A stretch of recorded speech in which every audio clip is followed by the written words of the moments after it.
Hey everyone, welcome back to my channel. কেমন আছো সকলে? আশা করছি অনেক ভালো আছো। তোমরা তো দেখেইছো আমি রয়েছি বাপের বাড়িতে। আর এখানে কিন্তু সন্ধ্যাবেলা দেখো বাবা ঠাকুমা সকলে চা খাচ্ছে আর খাচ্ছে পকোড়া। তো গাইস চলো, এখন কিন্তু আজকে এসছে আমার বরমশাই, তো তার জন্য এখন ওরা বাজারে গেছিলো, তো বাজার থেকে চলে এসছে। তো দেখো ওরা কি করছে ঘরের মধ্যে। এই তিনজনেই দেখো ফোন দেখছে, আর এদিকে রয়েছে বাজার কিছুটা আমি রান্নাঘরেও নিয়ে গেছি। আজকে হবে বিরিয়ানি। তো চলো, এই দেখো বিরিয়ানি মাংসটা দেখো আমি এখানে রেখে দিয়েছি, এই দেখো। তো আর এদিকে হচ্ছে পকোড়া। বাবা যেহেতু বলছে যে তোদের ওই মাখানো ভাত আমি খাবো না, সেই কারণে বাবা কিন্তু মানে পকোড়াটা খুব ভালোবাসে, সেই কারণে পকোড়া করে নিচ্ছি।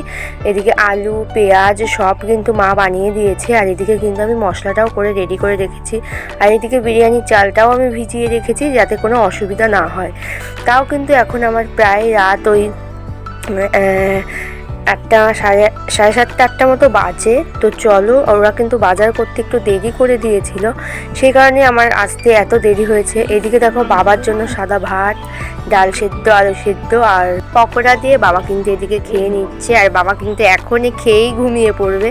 তো চলো, এদিকে আমার পকোড়াও দেখো রেডি হয়ে গেছে। বাবাকে দেওয়ার পর এগুলো ছিল, এগুলো খাবো আমরা। তো আমাদের খাওয়া দাওয়া হয়নি এখনও, এখন দিতে যাচ্ছি ঘরে পকোড়া। তো চলো, এদের দেখো পকোড়া দিতে যাচ্ছি আমি, মানে এদের কোনো মানে হেলদোলি নেই যে নিতে হবে কি, আমি দাঁড়িয়ে আছি। তারপরে এসছে আমার ছোট ভাই, প্রথমে নিচ্ছে।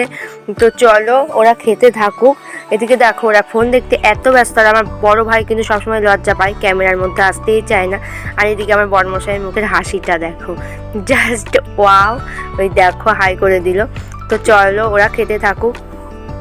তো এদিকে আমার বিরিয়ানির সব সরঞ্জাম কিন্তু আমি রেডি করে নিয়েছি একটা প্লেটে, যাতে আমার আর খুঁজতে না হয়।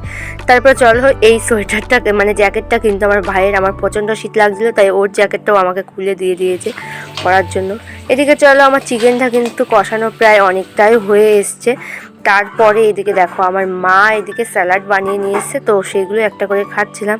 তো এই দেখো খাচ্ছি, দেখতে পাচ্ছ তো স্যালাডটা আমি খাচ্ছি, মানে শশাটা আমি খাচ্ছি, অনেকটাই ভালো লাগে। তারপরে এদিকে প্রায় এখন আমাদের ওই রাত 11টা সাড়ে 11টার মতো বাজে। এখন কিন্তু সকলে খেতে বসেছে। এই যে আমার ভাই, বড় ভাই, মাঝে আছে আমার ছোট ভাই, আর এই পাশে এই দেখো এইদিকে আছে আমার বড়মশাই, সকলে কিন্তু খেতে বসে গেছে। আর আমি কিন্তু এই সাইডে বসে আছি। আমার বিরিয়ানির হাঁড়িটা জাস্ট একবার তোমরা দেখো, আমি এদিকে হাঁড়ি নিয়ে ঠিক দোকানদারের মতো বসে আছি। তো চলো, এইদিকে আমি আমার মুখে দেখো লাইট মারছিলাম, আর আমাকে দেখা যাচ্ছে কিনা। আর এদিকে আমিও আমার প্লেটটা দেখো সাজিয়ে নিয়েছি। কেমন লাগছে অবশ্যই কিন্তু জানিও। আর ওরা কিন্তু সকলে বলছে ভালোই হয়েছে। আর এদিকে মাও দেখো খেয়ে নিচ্ছে বিরিয়ানি। তো আমি আর মা সবার লাস্টে। আর ওইদিকে আমার কাকা ছেলেকেও দিয়ে এসেছি, যেহেতু অনেকটা রাত হয়ে গেছিলো, ওকে আর ডাকিনি, যদিও ঘুমিয়ে পড়েছে। আর আমার ঠাকমা তো খায় না।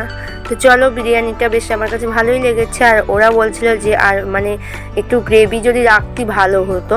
তো যাই হোক, আমি গ্রেভিটা রাখিনি, ভুল হয়ে গেছে। আমি তো বুঝতে পারিনি যে ওরা আলাদা করে ওদের গ্রেভি লাগবে। তো যাই হোক, আজকে ভিডিও এই পর্যন্ত। ভালো লাগলে লাইক কমেন্ট শেয়ার করো। Tata bye bye, love you all.